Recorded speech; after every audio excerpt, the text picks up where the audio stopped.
बच्चों के सामने भूल कर भी ना करें ये 4 बातें, आपको हो सकते हैं इसके बहुत बड़े नुकसान। हर माँ बाप की ख्वाहिश रहती है कि उनके बच्चे अच्छे संस्कारों वाले बने, साथ ही ये भी चाहते हैं कि उनके बच्चे बड़े होकर सफल और बड़ा इंसान बने। चाणक्य ने अपनी नीति में बच्चों के कुछ गुणों का जिक्र किया है, तो आइए जानते हैं इन गुणों को। आपको बता दें कि आचार्य चाणक्य ने ऐसी अनेक बातों का उल्लेख अपनी नीति में किया है जिन्हें अगर जीवन में उतार लिया जाए तो जीवन सफल हो जाता है। आचार्य चाणक्य ने ये भी बताया कि बच्चों के सामने कुछ बातें भूल से भी नहीं करनी चाहिए। बात करते समय ध्यान रखना बहुत जरूरी है।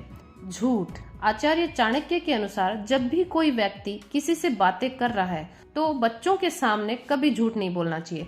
जब आप बच्चों के सामने झूठ बोलने लगेंगे तो उनकी नजरों में आपका सम्मान कम होगा, इसलिए बच्चों के सामने बात करते समय ध्यान रखें। सम्मान और आदर।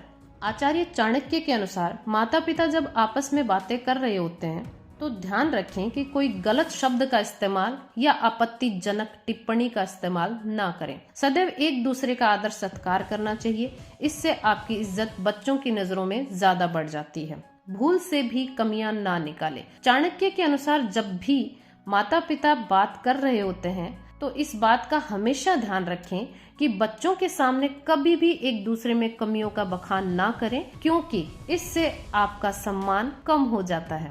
भाषा। आचार्य चाणक्य के अनुसार बच्चों के सामने बात करते समय भाषा का ध्यान रखना बहुत जरूरी है, क्योंकि जो भाषा आप बोलने में काम लेते हैं फिर वही भाषा आपके बच्चे भी इस्तेमाल करते हैं। बच्चों के सामने कभी भी अपशब्द ना बोलें। हमेशा ये कोशिश करें कि उनके सामने अच्छी वाणी बोले, मधुर वाणी का इस्तेमाल करें, ताकि बच्चे भी अच्छी भाषा का इस्तेमाल करें।